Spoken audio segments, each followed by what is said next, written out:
Right, Dan and I were off to see a Range Rover that's going cheap. Apparently it's got, the gearbox is blown and it's had a replacement gearbox, but the replacement gearbox isn't talking to the car because the ECU for the gearbox and the car's not matching. That's the story. But we're going to have a look. He wants 3,600 for it. He doesn't want to be on YouTube. So we're going to jump in the Nissan, take the Nissan for a drive, and let's go and have a look what this looks like, see how dodgy a geezer he is. I'm sure he's highly reputable. I don't want to cast any dispersions on his character. All right, chuck all that rubbish in the back. All right, so we've come to look at Range Rover Sport. It's had a replacement gearbox, a second-hand one, and this is the original gearbox, which we may need because we may have to swap the electronics over because it's got a fault that's saying the gearbox is incompatible with the gearbox ECU. So that's it. This is the car, 2005. It's fairly clean, original. No one's changed anything on it. No alloys, no big wheels, no.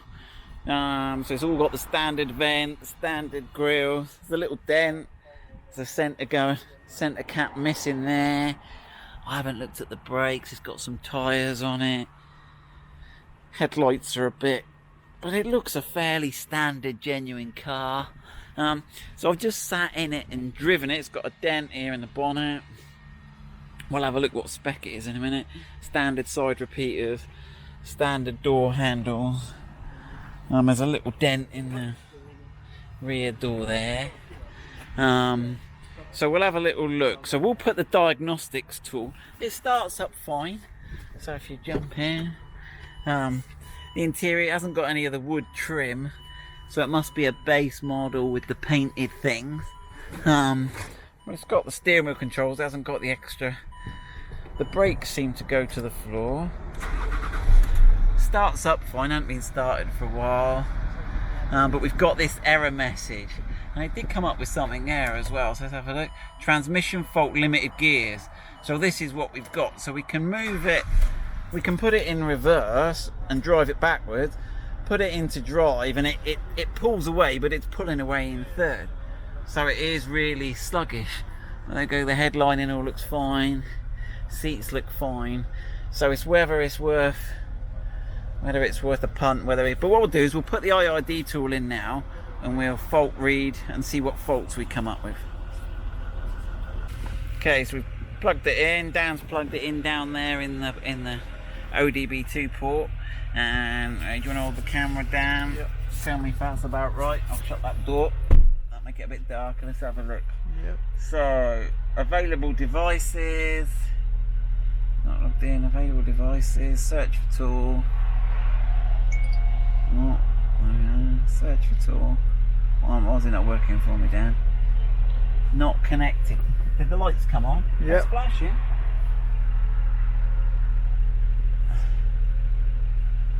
Oh, here we go. Whoa, here we go. It's all. Sorry, the contrast right there. So let's have a look at the faults. Go into the fault code. Faults will be red. Continue. It's got one ECU. Turn the music off, Kiss FM.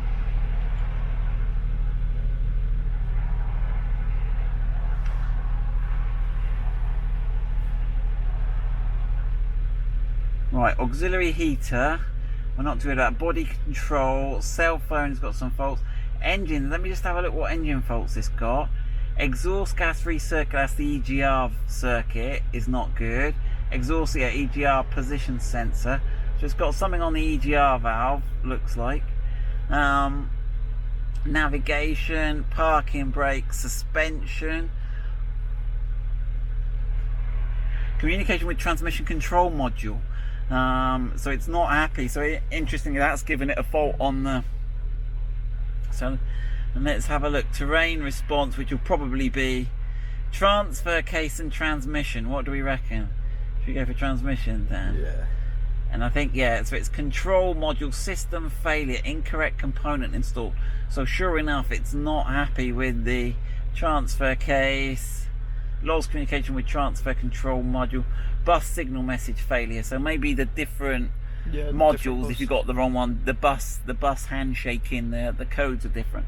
So sure enough, that seems to be the problem. The trouble is he's changed the gearbox and not the torque converter. So we're not sure whether because we can't test this gearbox to know whether it's good, so it could be a bit of a punt, couldn't it? What's the suspension doing there, Dan? So is that saying it's in off-road mode now? Yeah. Let's have a, now what's it saying? Suspension height. No, make sure your door's closed, Dan. It won't change height with the door open. Ah, we've got the boot open. Alright, that's done something, hasn't it? There we go. Does that go up? Yeah, that's going up. So the suspension height is going up. So the compressor and the airbags seem fine. We've got some documentation here we'll have a look at in the... Right, the rear seats look okay, Dan. It's got mats. It's pretty clean. It's pretty clean. I'm trying to think what spec. Has it got heated seats? Yeah, it's got the heated seats here. Look. So it's not the base model, but it hasn't got the wood trims that the premium models had the wood trim here. So what's this? So it's showing a mileage 139,000 miles. So yeah, let's have another look about. So it's a rainy morning. Dan's come in early. We've just been to collect. Oh, we've only got one headlight. If I put the side lights on, we'll have a look. We've just been to collect our new project car. It's turned off. Range Rover Sport 2005 2.7 litre V6 diesel with a dodgy gearbox. So yeah, before this you'll have seen me go and look at it and pick it up. We've just driven it back, so let's have a walk round. Let's talk about what's wrong with it, what's right with it. We've literally only just driven it back. Engine seems smooth. The brakes, there's a bit of a weirdness going on. The body works pretty smart. I don't know what we're going to do with this car yet. We'll do some things like change the door handle covers there. But let's have a look. It's good when we get these old cars and there's something wrong with them, because then we can fix it, or try to fix it, and share that with you guys. So hopefully help you with your Land Rover owning experience. It's got a sill plate accessory on here, look, and it's got the inset sill steps there. Electric seats, heated seats. Generally the conditions, because these panels here can scratch sometimes. We'll probably upgrade these to some black gloss ones. The door pull on this side is fine. We need to give it all a clean. It's got tinted rear windows. It's got headrests in the back seats. They don't look... There's some Extrons ones. There's some aftermarket ones. So we'll have to work out where the DVD player is for that. Rear, again, we've got the sill plates, the step plates. We've got the full genuine mat set in there. It's got the mud flaps fitted, front and rear. It hasn't got roof bars on it. The tow pack, obviously the gearbox he's put a replacement gearbox in. We're going to have a look now. We'll get the parts catalogue up and we'll try and work out what ECU, rather than trying to do the gearbox thing, but we'll go through that. I'm going to see if we can swap the gearbox controller down. So we'll see if we can find a second-hand gearbox controller. It's got some exhaust tips on it. I don't think they were standard. And one thing I noticed earlier when it was running was the exhaust is rattling on the balance weight underneath. So I'll have to have a look at that. But that's just a minor problem. We've got the parking sensors in the rear bumper here. They seem to work. It's got the super heavy duty tow bar on it, which I think might be always a worry, and it could be why the gearbox has gone. We've got the little tow bar panel missing there. All the back seems all right, doesn't it? We got the roof aerial on now. That roof aerial, I'm not sure was standard on all models. That might be a bit of a deluxe thing. The rear lights, we'll upgrade the rear lights down. We'll put the later rear lights in. We could put the tailgate strip on, the later tailgate strip. We'll have a look. We could put the autobiography rear bumper on it. Door handles need changing. This is the early type of door handle where they're very thin here. So you can't, but it's all one piece. You can't clip off the skins. But I think someone's asked a video of how to change the whole door handle for the later type. So we're gonna do that. All this door looks straight. All the rear seats are clean and tidy. It doesn't look like it's been used a lot in the back, which is not uncommon. But Dan's going to give it a clean. We'll get some nice wheels for it, Dan. Those, what are they, 19-inch? They're looking a bit small. I think we'll put the Brembo brakes on the front. I think we'll put the 6-pot Brembos, because the brakes aren't that good anyway.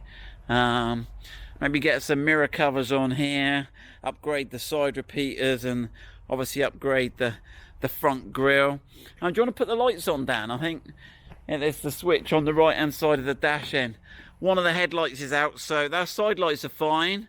Can you put the headlights on that side? It looks like someone's upgraded those to LED bulbs, I would say. Let's have a look now, mate. You might have to start it. Yeah, so we've got one, I think that's main beam out. We've got one of those out, so we'll have to have a look at that. Have a rummage. Do you want to pop the bonnet down? It sounds okay. It looks like it's even got its original lettering on the front.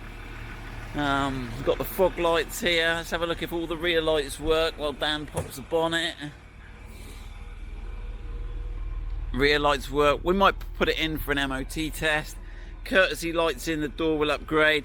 We'll upgrade the interior bulbs to the LED type. It looks like the driver's side has got most of the wear, obviously.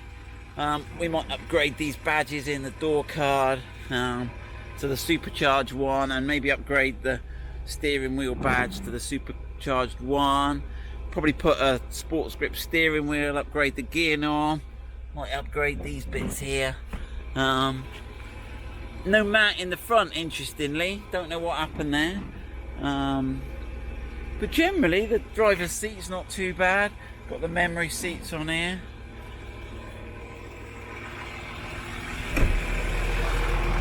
So there we go, there's the engine. It's all looks okay. It's got the auxiliary fuel burning heater, and we're going to do a video on that. That's quite an interesting thing. Has it got any coolant in it? Let's have a look. Do some fluid levels. It's not much coolant in there. We'll have to check that. You can top that up, Dan, and get that topped up. We'll do a fluid check. It's missing the battery cover, so there should be a battery cover on here. What's that? Yeah, was there something on that there? Yeah, we'll have a look what's there. There's something there. Don't know what that is. What does that say it is?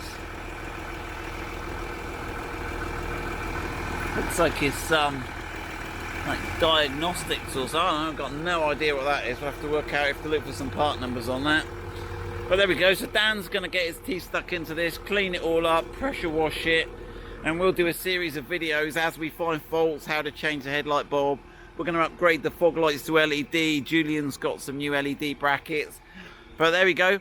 £3,000. So is it a disaster? Don't know, but hopefully we'll get some good videos out of it. So there we go, new project car.